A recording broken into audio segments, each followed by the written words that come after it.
Every time Hugh talks about wins and losses, people got to talk about it. In the world full of podcasts, he's the undisputed heavyweight champion of hot takes, an Auburn sports homer, master of the boog, and message board legend. Get your buttons buttoned and your hats flattened because the Top Button Podcast is about to kick off. And you don't want to miss your courtside seat. Now, here's your host, Charlie Five. So we're back. It's another episode of the Top Button Podcast. I'm your host, Kyle Rush, a.k.a. Charlie Five, and we are ready to get after it. It's another Friendship Friday, and I have an awesome guest ready to rock and roll with me. We're going to talk about, hey, anytime Hugh talks about wins and losses, it's a discussion. You know, does he say the right thing? Does he say the wrong thing? We're going to talk about his most recent statements. Got a very interesting question to throw out to our guests, and I think that's going to spur a great conversation. And then Auburn's having another big recruiting weekend. This weekend, we're going to talk about who we're most excited to see, and we're going to do all that in just a second. But before we do that, let's give a quick shout out to mybookie.ag. Use coupon code BARN, B-A-R-N, for a 50% deposit bonus up to $1,000. So give them $100. They're going to give you 50 back free to play with in free play money. So hit the sports book, win big. It's mybookie.ag. Want to welcome to the show Mr. A.U. Tiffer, a.k.a. Tiff. Welcome to the show, man. Real quick, before I let you talk, you have a lot of history with the show. As a matter of fact, I believe you came up with a name for the show. The Top Button Podcast. That's correct. Well, why are you not buttoned up? If that was it was your name. My bad. Get buttoned, and let's do this thing. I'm excited. We've had, I guess, 7 or 8 guests now, and they've all rocked. So you got some big shoes to fill. Easy. Can you breathe right now? Not really. I got a big net. All right, let's go. Thick boy. All right.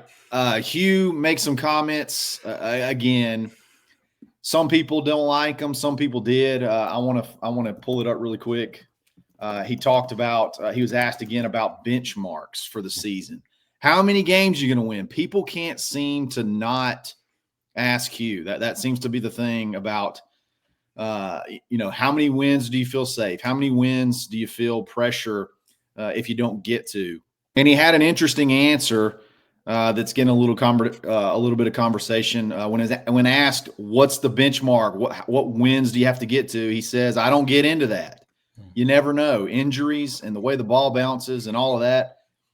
But there should be improvement made by us being able to be better in those critical situations that cost us some games last year. Tiff, I don't see the big deal. Feels like the right answer. I know he had the whole, we got to get to a bowl game, which people took extremely literal, saying the goal was 6-6.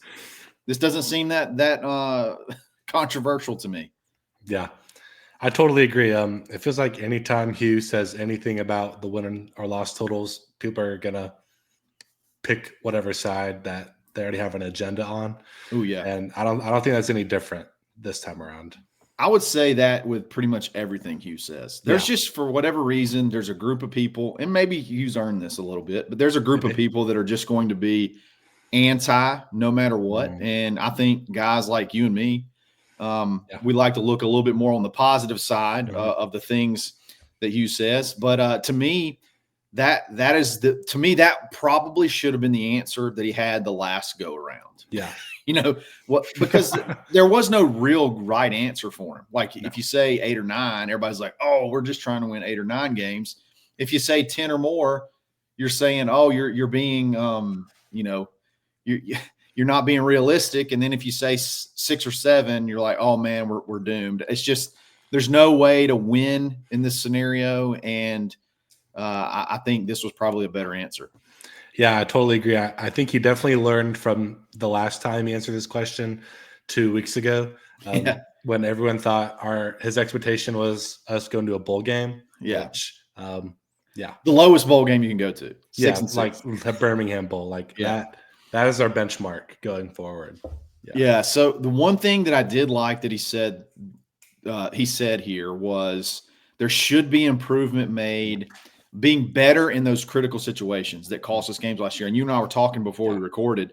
I mean, Tiff, man, if you kick 3 more field goals, if you make 3 more field goals, if you throw 2 or 3 less interceptions in crunch time, I mean, I could think of one big one. How many more wins does that lead to? I mean, that's at minimum three more wins. You're looking at a win season. We didn't get a lot of breaks this year, but you got to be better in those situations. And Hugh says, hey, we're going to be better in those situations. Yeah. I mean, I think that's the big thing you have to watch this year. I think from year 1 to year 2, I saw a lot in the offense that was better. I mean, I don't remember the exact number, but we were leading the country in explosive plays and such. So, I mean, that's really the big thing you have to correct. So, for sure. I mean, and that not only is that just the big thing, that is the thing. Yeah. I mean, you move the ball. I would say red zone execution is another thing that you got to get better at. But for the most part, man, explosive plays over 20 yards, Auburn killed it. They can move the ball really well in between the 20s, threw for more yards, ran for more yards, had more yards per carry, less sacks, got better. You just didn't. Yeah. You couldn't make it happen in crunch time. So that's definitely something you got to get better. I mean, do you feel like this is an accurate statement that last year Auburn was probably much closer to 9 wins than they were, losing a couple more? Like it felt like they were much closer to winning more than they were losing more. Oh, I mean, absolutely. If you don't throw those interceptions versus Cal or Oklahoma and such, like it's a completely different season. Oh yeah. So it's just small little things. We were talking before the show, and you mentioned something that I actually agree with, but you said that you felt like no matter what happened, Hugh had a 4-year, I think it was a 4 or 5 year contract. You said no matter what happens this year, you felt like Hugh needed to coach the whole contract out. Do you still feel that way? Is there anything that really changes that? No. No. I mean, Hugh is in my opinion, he's the best coach in the country at getting talent. I mean, going from what Brian Harsin did to the roster to what we are now in just 3 years is unbelievable. And I think that the worst thing that could happen to Auburn is another coach fired and another coach contract that we're paying. So I think no matter what happens, Hugh needs to coach his contract out. Yeah. And I agree with you. And I think that NIL has really changed that. I think the fact that you can keep kids a lot easier through a coaching change with NIL. Now I know the portal's there and whatnot, but I'm with you. I think you need to let coaches, instead of ponying up money for a buyout, maybe if you want to pony up the buyout money, dump that into NIL and then just let the coach out a season. It happens in the NFL all the time. There's 1 year happened at Arkansas. Just happened at Arkansas. Exactly. Yeah. There's 1 year coaching contract, all the time. So as long as you're doing the right things off the field, and that seems to be what Hugh's done that off the field. He knows how to get the players in here. And again, the NIL definitely helps. So I'm with you. I'm definitely with you right there. I don't want to get on a bad end of another buyout. I don't want to get. Please, I don't want to get in that cycle. Here's another thing, and when you're talking about, you mentioned Harsin earlier, and again, I don't like harping on that, but but when teams would go on probation, Tiff, when one of the big things that you're really afraid of if you got on probation was how many scholarships you lose over a period of time. If you lost 20 scholarships over 4 seasons, 5 a year, that was just crippling. I mean, that's 20 players. That's crippling. And then you look at Brian Harsin's 21 and 2022 classes, and there will be only about 4 or 5 players from those classes as a whole that will finish their careers at Auburn. I mean, we've really lived through self-imposed probation. Basically. Oh yeah. I mean, we killed our program essentially. When we hired Brian Harsin. So yeah. It was definitely a disaster. Well, we're going to talk about. I got a very interesting question, a fascinating question, actually, Tiff, that I want to ask you. I want to get your opinion on it in just a second. But before we do that, let's give a quick shout out to Rhoback.com. Use coupon code BUTTON20 to take 20% off your order. They are top button friendly, and they look good and feel good as well. So save big. Check it out, Rhoback.com. We'll be back right after this.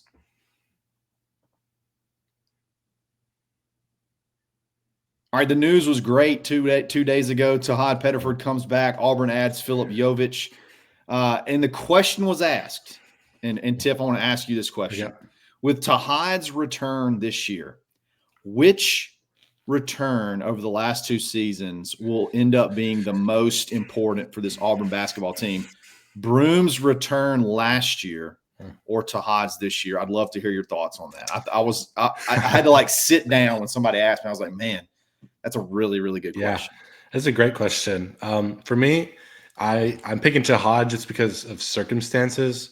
He is the only returning player on the team, I'm pretty sure. Is that right? That's it. And last year when Broome came back, you had Denver, you had Chad. Rest in peace. And then, but Todd is the only player coming back. So Chad didn't die. He just died to us. He died to you. He died to me big time. Big time. No, Tiff, we didn't even recruit. We didn't even look at another point guard. There was no other point guard, period. So if Tahaad didn't come back, we were in big trouble. I'm still torn on what I would pick, but I really do think I'm going to go Tahaad. I think the team has talent. Don't get me wrong. There are some really, really talented pieces. I love Keyshawn Murphy. I love Keyshawn Hall. I love Philip Jovich. I think he could be a one-and-done guy. I love a lot of the pieces. But if you don't have your spark plug, if you don't have your leader, if you don't have your point guard, who's going to run point? I don't know. Yeah. It's terrifying to even think about. People talked about maybe Auburn would get after PJ Haggerty or, go European, go into the European market again for an overseas guy for point guard. But what do you get? How do you know what you get there? I think Tahaad. I think Tahaad's a much more important return. I'd love to hear y'all's thoughts in the comments. I think that jump from freshman to sophomore year, I just can't wait to see it.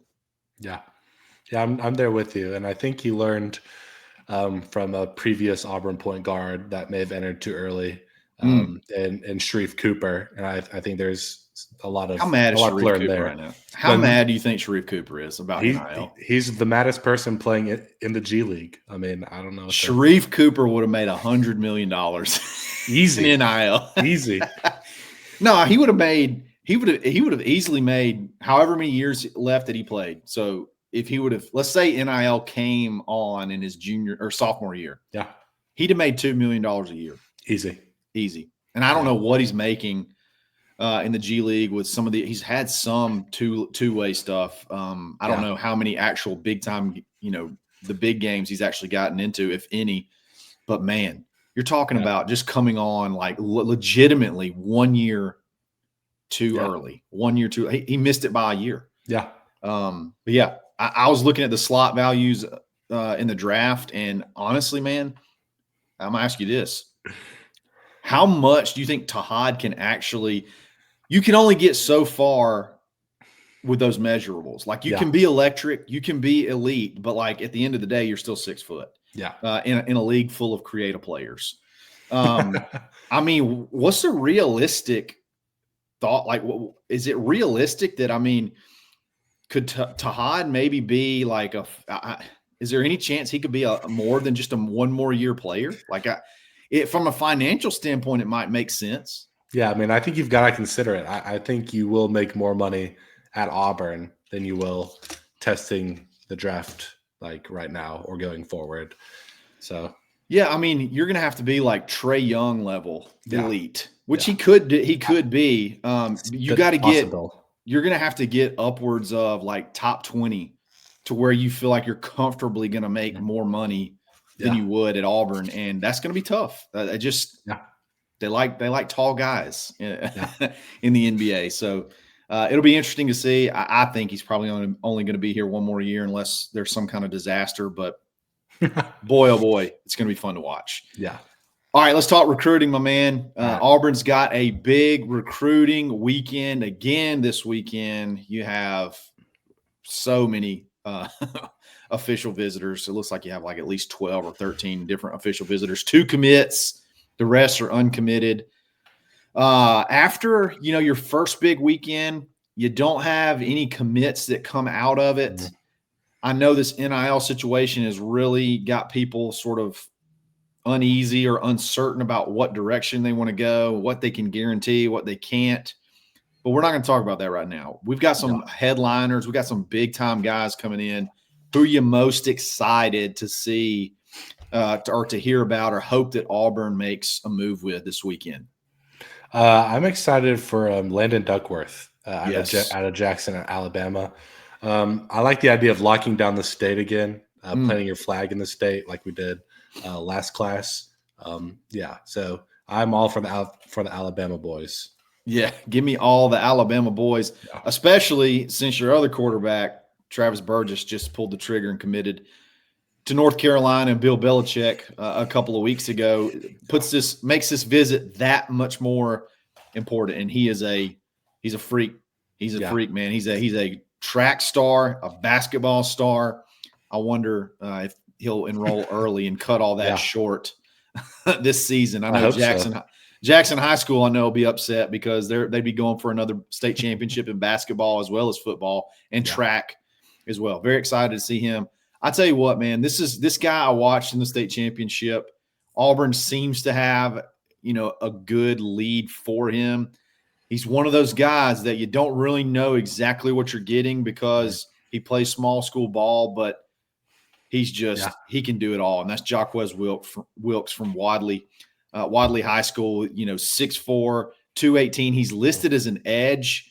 But he plays running back for them. He plays middle linebacker for them. I don't exactly know where he translates at the next level, but give me all the 6'4" studs that you possibly we can get. Give me all of them.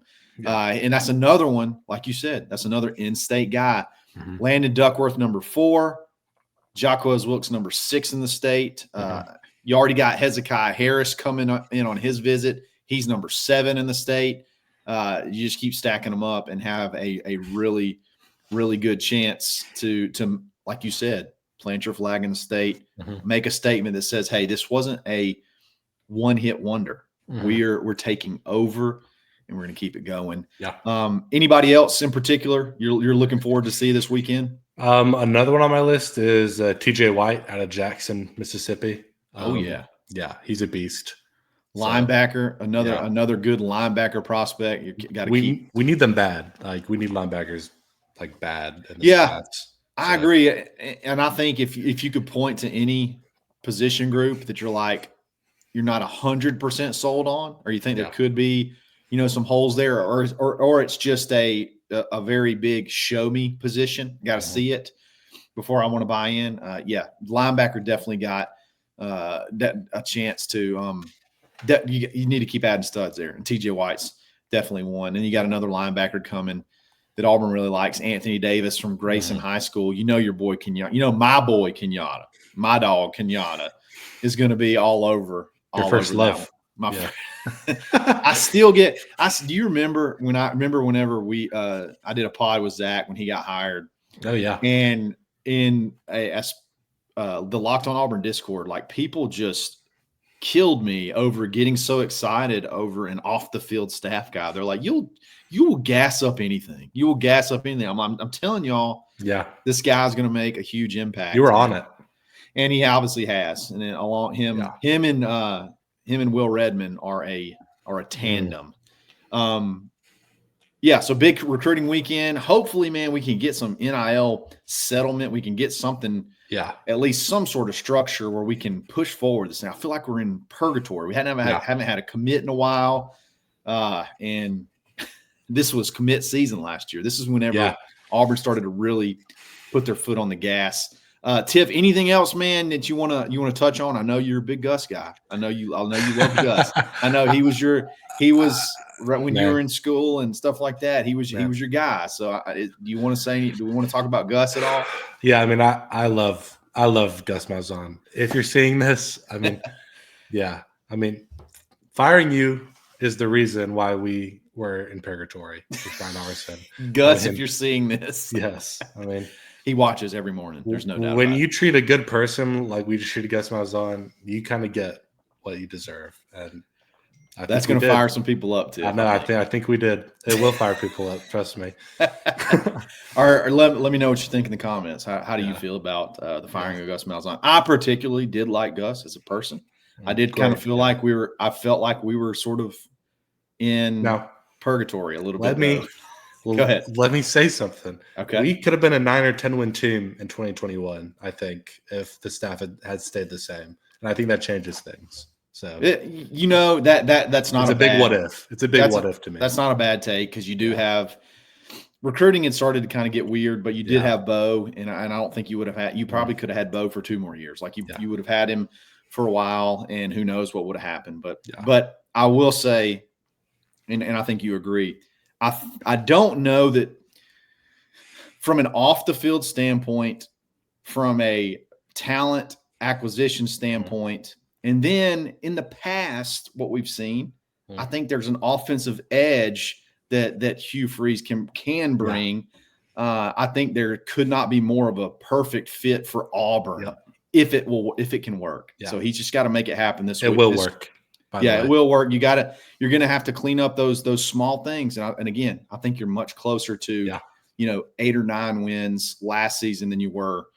Even more losses. So, Tiff, man, thank you for joining us. Another great episode of a version of Friendship Friday. Love it. If you want to be a member of Friendship Friday, or if you want to join Friendship Friday, sign up for thebarnauburn.com. Take $25 off your annual membership. And, hey, you'll find the thread. It's pinned to the top. Jump in and say, hey, let me get in line. Let me get in line, and then we'll get you on here, and we'll have some fun. So it's always a pleasure chatting with you guys. Let me know what you think in the comments, and we'll talk again soon. It's another episode of the Top Button Podcast. Stay buttoned. Thanks for listening, and drive home safely.